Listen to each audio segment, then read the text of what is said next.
নিজে পাৰিব নিজৰ মোবাইলতে বিজেপি মেম্বাৰশ্বিপ আইডি বনাবলৈ আৰু ক'তো যাব নালাগে। সেইবাবে আমি প্ৰথমতে যাব লাগিব গুগলত যাই আমি সাৰ্চ কৰিব লাগিব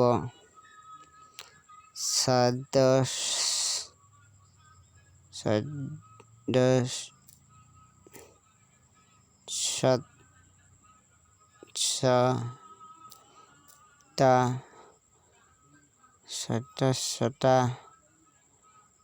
অলপ স্পেচ থ'ব লাগিব।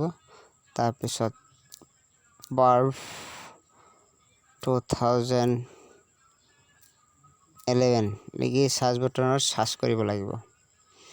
সাৰ্চ কৰাৰ পিছত এটা ৱেবছাইট খোল খাব। প্ৰথম ৱেবছাইটতে ক্লিক কৰক। ক্লিক কৰাৰ পিছত এয়া ফৰ্মটো খোল খাইছে। ফৰ্মটো ফিল আপ কৰিব লাগিব। আমি যিহেতু ইংলিছতে কৰিম, ইংলিছ ৰাখিছোঁ। তাৰপিছত নিজৰ নাম লিখিব লাগিব। মোৰ নাম লিখিছোঁ। তাৰপিছত ফোন নম্বৰ, পিন নম্বৰ। তাৰপিছত are you an existing member. মই অকলে যিহেতু এক্সিটিং মেম্বাৰ হয়, মই ফাৰ্ষ্ট তাৰমানে আগতে কৰা নাছিলোঁ, এই কাৰণে লিখিছোঁ।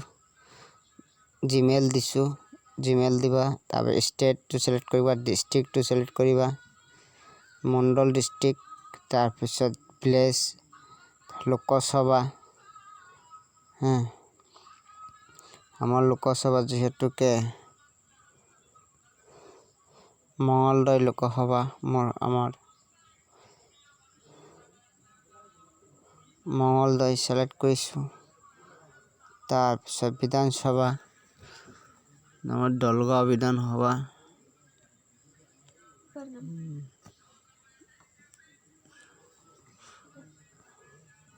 আমাৰ দলগাঁও বিধানসভা চিলেক্ট কৰিছোঁ। তাৰপিছত জেণ্ডাৰ, আমাৰ মেল চিলেক্ট কৰিছোঁ। ডেট অফ বাৰ্থ হৈছে 31/12/1994। তাৰপিছত মোবাইল নম্বৰ দিছোঁ। তাৰপিছত কেপচাটো কেটেগৰী থাকিব, কেটেগৰী জেনেৰেল।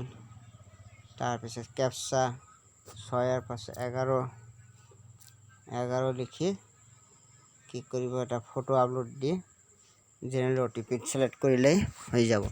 এনেকৈ আমি নিজৰ মেম্বাৰশ্বিপ আইডিটো বনাব পাৰি। থেংক ইউ ৱাচিং মাই ভিডিঅ'। আৰু মোৰ ভিডিঅ'টো ছাবস্ক্ৰাইব কৰিব, শ্বেয়াৰ কৰিব আৰু লাইক কৰিব। Thank U.